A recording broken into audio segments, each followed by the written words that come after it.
Ever since the Supreme Court ruling in 2018 declaring a federal ban on sports gambling unconstitutional, the online sports betting industry has exploded. While there's been plenty of action around mega popular sports like football and basketball, there's another sport that's been steadily getting traction in online betting communities. Here's a hint: it's not hockey, or soccer, or even MMA. In case you didn't figure it out by the title of this video, the sport I'm talking about is table tennis. Table tennis, or ping pong as it's sometimes known, was first invented in Victorian-era England by British military officers. Thanks to the minimal space and equipment needed as well as the ability to play inside, table tennis grew to become not only a competitive sport, but also a common recreational pastime that spread across the world. Adding to its legitimacy, the International Table Tennis Federation, founded in 1926, became the official governing body of the sport, and ever since 1988, table tennis has been an Olympic sport. Today, table tennis has become a big part of pop culture. We've seen it in movies like Forrest Gump and Balls of Fury. We've seen it in video games. It's even got its own spin-offs with games like Ping Pongo, Hedis, and of course, Beer Pong. But it's not the history or growth of table tennis that makes it interesting to me. What is interesting is how the legalization of sports betting has somehow made table tennis one of the most bet-on sports in the world. To understand the table tennis betting phenomenon today, we have to go back to when the boom first started. March 12, 2020, the day that sports died. Well, at least temporarily. As the COVID-19 pandemic became more and more widespread, leagues like the NBA, MLB, and NCAA suspended all games for the immediate future. With everyone stuck inside, furiously washing their hands and disinfecting their groceries, sports fans were even more angry they couldn't spend all of their new free time betting on sports. While some people took up hobbies like bread making or learning an instrument, sports fans just couldn't stomach the thought of not having something to place a bet on. That is, until people discovered the obscure international sports that were still operating during the pandemic. You could place bets on anything: Belarusian Premier League soccer, check. Korean baseball, check. Marble runs, check and check. But no sport gained more traction during the pandemic than international table tennis.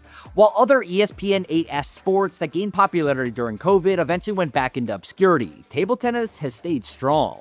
The question you might be asking yourself is why? And the answer is simple: availability. Right now in Poland, which is I believe 10 hours ahead of us, there are 3 different live matches going on. Dr. Ken Pendleton is a sports marketing instructor at the University of Oregon. As he showed us, the lineup of matches to bet on runs round the clock, with a new contest starting every few minutes. This is like the crack cocaine of sports gambling. Matches are happening all hours of the day. On some days, games start as early as 6 a.m. and continue until 11 p.m. at night. Within that 17-hour window, there are endless number of matches to bet on, sometimes up to 8 games per hour. Basically, the matches are short and the odds swing quick, keeping someone glued to their phone or computer all day long. And if that wasn't enough, the addition of live betting increases the action to another level. Let's all keep in mind that the broadcasts of these matches are, let's just say, low-rent productions.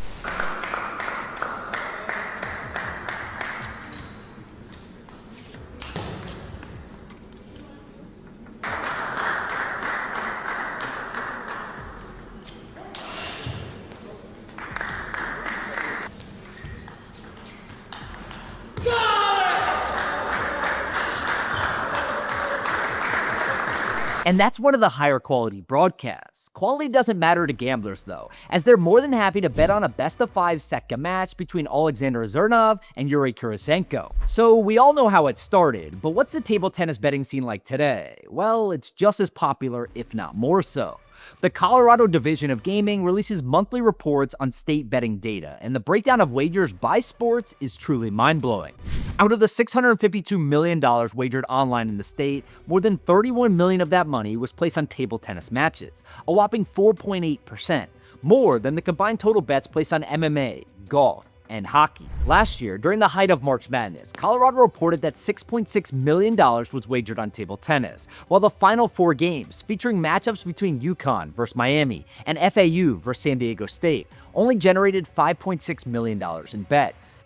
It's not just exclusive to Colorado either. In Oregon, table tennis was the second most popular sport to bet on, behind only baseball, with people in Oregon wagering a record-setting $9.1 million on table tennis in the month of August.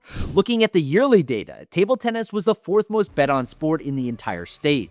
In Pennsylvania, more than 75% of betting volume in 1 month was on ping pong. These aren't just casual $5 bets either. The average single bet on table tennis is $66 compared to 24 on NFL games, 34 on baseball, and 41 for NBA bets.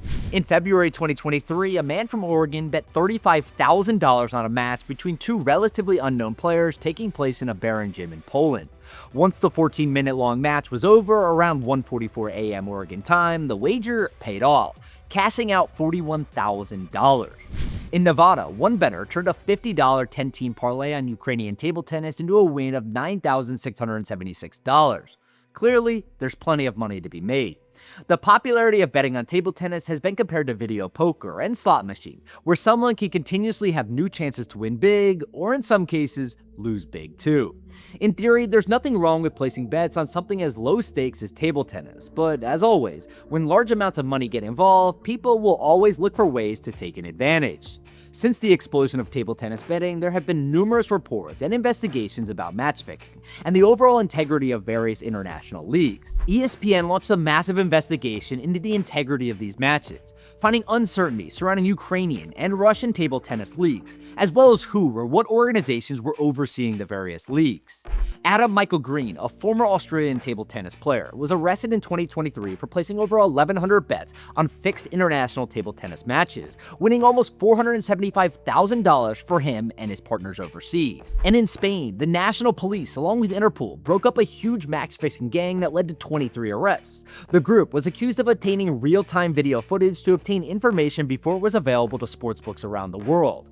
The criminals were able to leverage their more up-to-date feed to place bets before sportsbooks could react to the changes in the matches. Since these arrests and investigations, states like New Jersey and Indiana suspended betting on international table tennis to avoid future illegal activity. So clearly there's questionable regulation going on, if any regulation at all, in the international table tennis scene, but it hasn't stopped the money from coming in. No matter the dubious behind-the-scenes activity, Americans can't get enough of table tennis gambling. Or maybe just gambling in general. A new media company called Pro League Network wants to capitalize on that "I'll gamble on anything" concept and take it to the next level. Offering a portfolio of niche and emerging sports, Pro League Network is purposely built for online wagering, offering up competitions like Slap Fight Championship, Ultimate Tire Wrestling, and something called Car Jitsu. Buckle. Oh, right away, Felton shows his experience there. He reaches over with his left hand and blocks the seatbelt of Davidson. You can see here in the top left-hand corner of your screen, reaches over, blocks the seatbelt with his left hand, frees himself with his right hand, and immediately just goes to smashing Davidson into the driver's side door. And right now you can see he's trying to slide his knee through for knee on belly or possibly even mount here. And Davidson, oh, he looks like he's got the driver's side seatbelt here. He's trying to wrap that driver's side seatbelt around the neck of Davidson. And Davidson, it's almost too late here. By the time he's figured out what's happening, he has got that seatbelt wrapped all the way around his throat. If a company like Pro League is any indication of the future, then I'm sure we'll see more and more obscure competitions designed for viewers to gamble on.